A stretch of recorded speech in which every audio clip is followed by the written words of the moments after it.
So this is a troubleshooting session, and the idea is that central venous catheter insertion, it's a simple procedure. It's about as simple as we'll get in healthcare, but like anything in healthcare, it can go wrong. And part of the training is that we've given you this map through what is essentially a minefield. There are a lot of ways that this procedure can go wrong.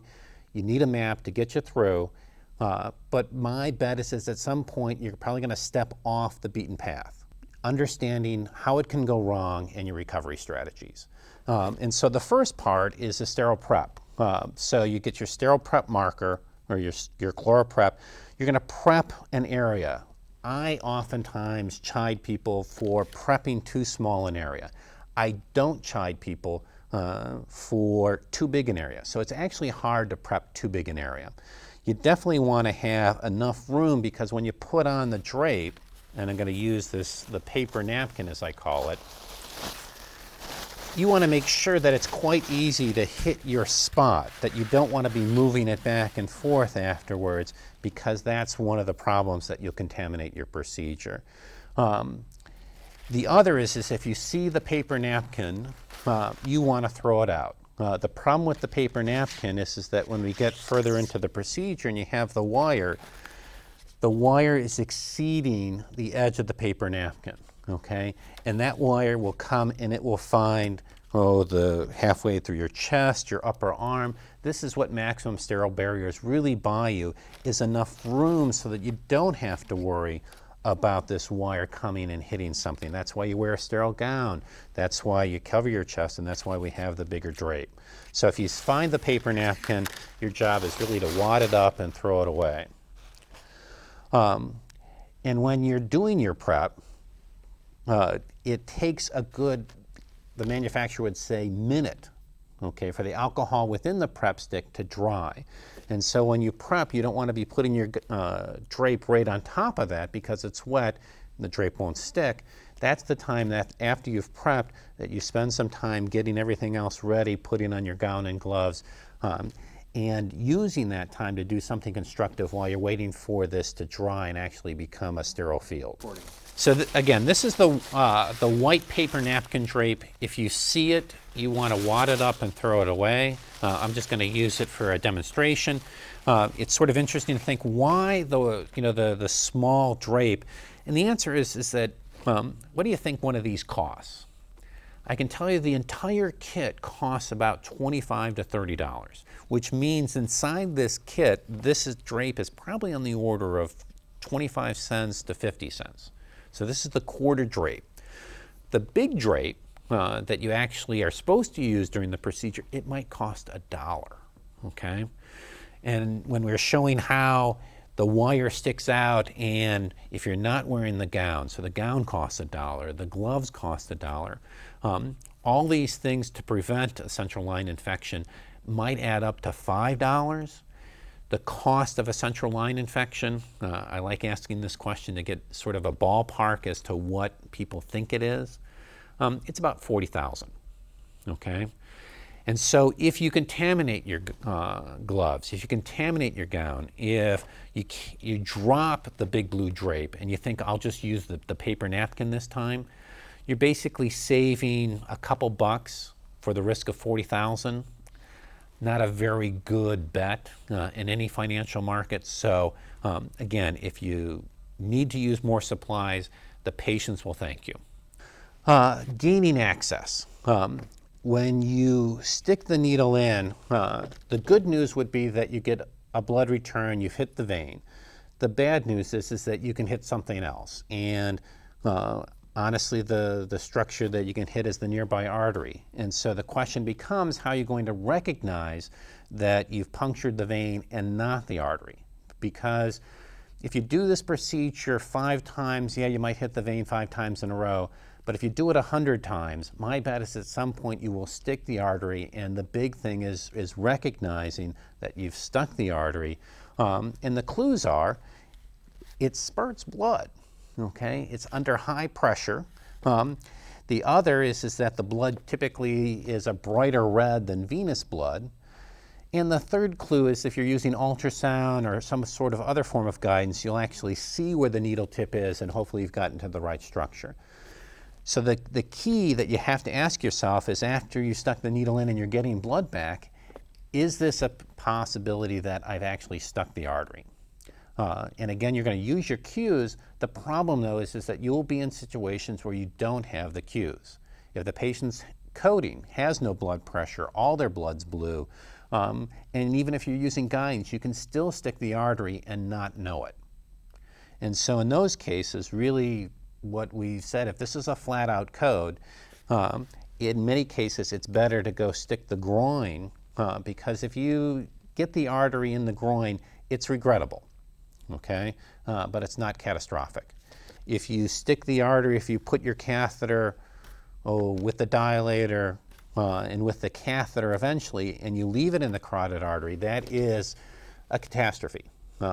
You can actually severely injure patients sticking their carotid artery and not recognizing it.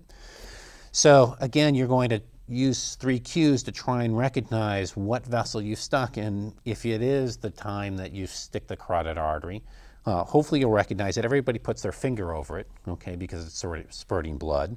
But it's, what do you do? Some people would say, well, I want to call somebody else for help.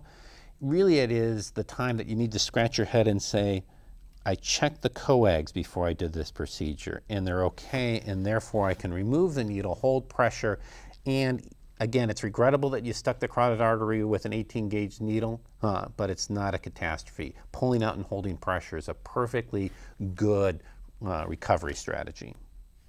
Next step is, you've gotten access, you convince yourself that it's venous, and you want to thread your guide wire in. And I know we've practiced the guide wire techniques, and again, this is what you want that big drape for, so that you have plenty of room up here to work with. You're going to guide your guide wire down to about 20 centimeters. 20 centimeters is the goal, and I'm sticking my needle back in my sharps container because that's where it's supposed to live. But once I get to 20 centimeters, and I can see that because there's a mark with 2 hashes on the guide wire, once I get to 20 centimeters, I'm done. I don't need to stick it in any further. There are some, and I actually grew up in the school where we had the paper napkin, and so we had a pretty small drape, and we pretty routinely stuck our guide wires in much further. The problem with that is that that's when you go down and you snag, say, the IVC filter down below the diaphragm, or you've wadded this up inside the patient's ventricle and they're going into VTAC, okay? So 20 centimeters avoids the problems of going in too far. Now, some would say, well, geez, I'm really worried this patient has an IVC filter. I'm going to leave it, 15, no, I'm gonna leave it really short, okay? I've got my big drape, I'm gonna leave it really short. The problem that occurs is that when you put on your next step, which is a dilator, is that for some reason everybody wants to shove in the dilator as far as it goes, okay? This is probably a 25-cent item, but we want to get our money's worth out of it, and so we shove it in as far as we go, and if we exceed the tip of the guide wire, and I can pass this around and people can do this, this becomes a sharp object. I mean, this is a weapon. With the guide wire sticking out the tip, I mean, I really can't injure anybody, but if I have, without the guide wire, this is how you rip through somebody's vessel. So again, the idea is that if you go to 20 centimeters with your guide wire, you can take this, and really you only have to go to 5 centimeters with the dilator. You're just trying to dilate the tract down to the vein so that you can then get your catheter in. And as I'm going through these different steps, I'm just checking to see that my 20 centimeter mark is still at the skin.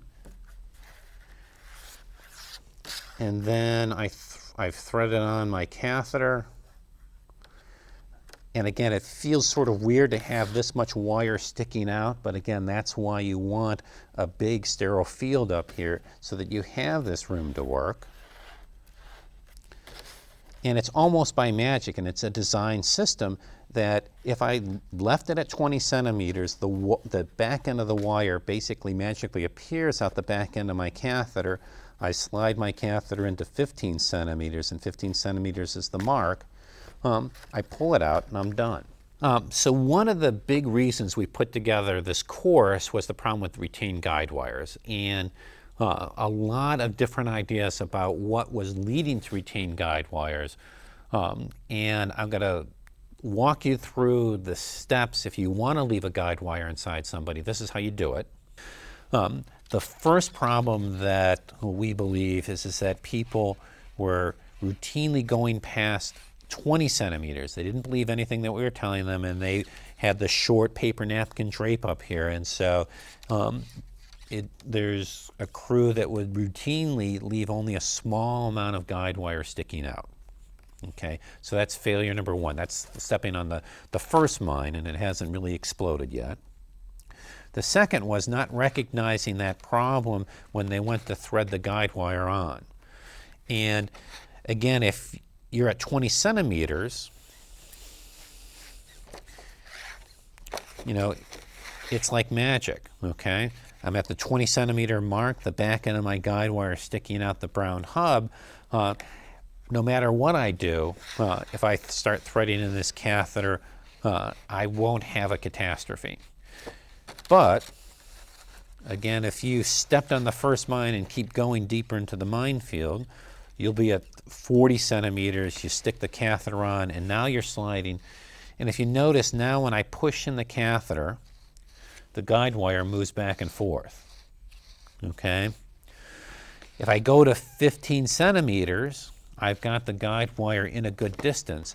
I can still recover from this. I can still get back onto the beaten path if I recognize, oh my goodness, I don't have the back end of the guide wire. Pull back, and the guide wire's there. Okay, the third step deeper into the minefield is at the end of the procedure not recognizing that you did two things wrong. One was wiring too far. The second was not getting your wire before you flush the catheter. But now the ultimate step is when you flush the catheter, it doesn't take an incredible amount of force to repel that guide wire across the room, okay? It just honestly, to me, feels like I'm flushing the catheter. And that was what it was ejecting the guide wire from the catheter. That now it's the only way you recover from this is you'll see it on your x-ray and calling somebody to go fish out the guide wire. And you'll also spend about 30 hours in meetings explaining how you took 3 steps, one after the other, into the minefield.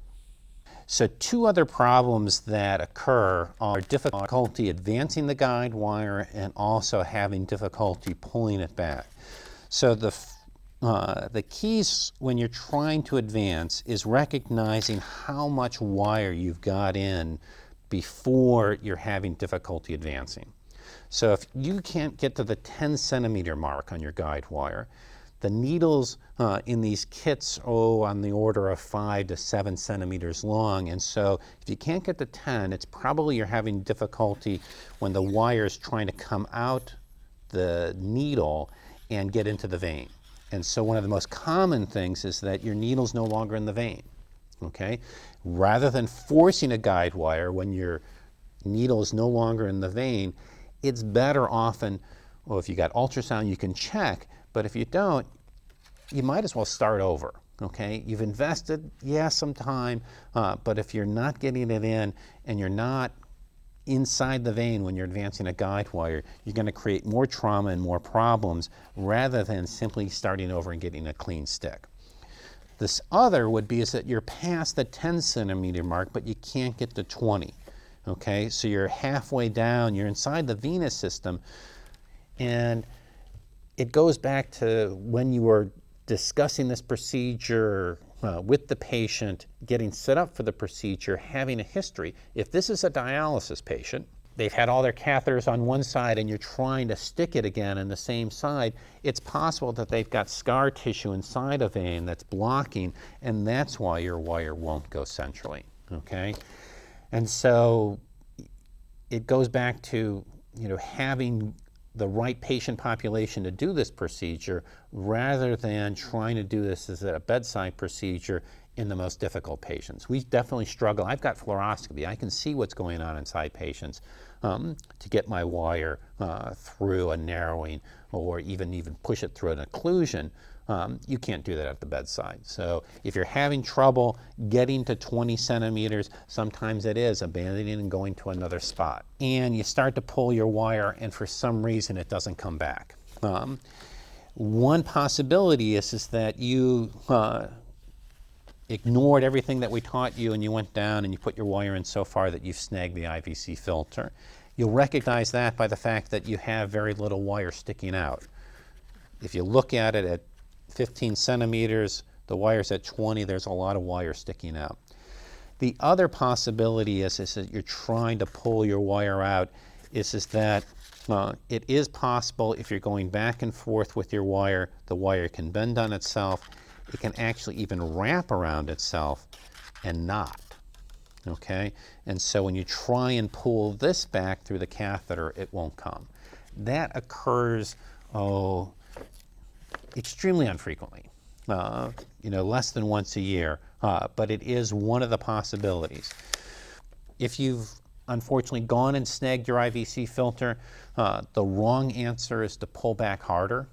Okay? The right answer is to recognize that you've stepped on the mine, it's clicked, but it hasn't entirely gone off. It's not a catastrophe yet. It'll be a catastrophe when you pull the filter into the right atrium, and that's the time to call the cavalry. That's the time to say, I've got a problem and I'm not going to be able to fix the bedside. It is possible to release the guide wire, but it takes imaging and it requires being able to see what you're doing while you're going through the steps. If you think your wire's knotted, it's also time to step back, call the cavalry, get somebody that can watch what they're doing deep underneath the skin while they're doing these procedures. A third set of problems with the guide wire coming back through the needle. So I've got a wire that has a kink, and I'm going to make it a little bit worse. And those kinks come because, you ran into the obstruction and people kept trying to force their way through it. And so you can bend the guide wire. It definitely happens. And so wire's a ways in, it's bent, you pull it, and honestly what you end up feeling is some resistance pulling out the guide wire. Okay? If it occurs within, again, the first 10 centimeters, okay, you probably bent the wire right next to the tip of the needle. If you're between 10 and 20 centimeters, you probably bent the guide wire a little bit further on. If you start pulling on the guide wire and you're getting a lot of resistance, the question, what is your next step? The wrong answer is pull harder. Because this guide wire actually can start to unravel and you're leaving half of it in the patient and it feels like you're pulling a string and it just keeps going.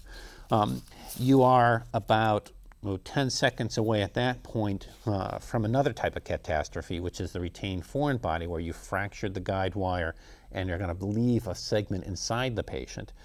Again, those are the times to recognize that you're in really deep.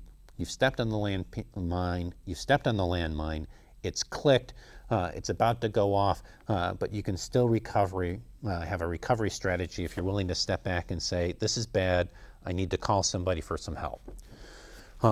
If you're just pulling on it though and there's a little bit of resistance, oftentimes the best solution is to pull everything as a unit. The reason this guide wire creates resistance is you're trying to take a bent piece of metal through a straight piece of metal, and that's where you're getting the resistance. Making the skin nick. I know that there's occasionally some that will say you could damage the guide wire with the blade. Okay, if you take this blade and you actually touch the sharp edge to the guide wire, it can damage the guide wire. I'm going to take this blade and this wire and purposely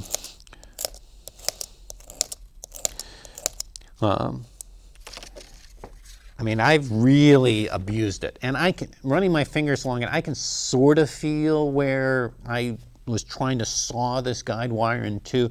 I challenge anybody to actually take one of these blades and use it to cut a guide wire in two. I don't think it can be done. I don't recommend it.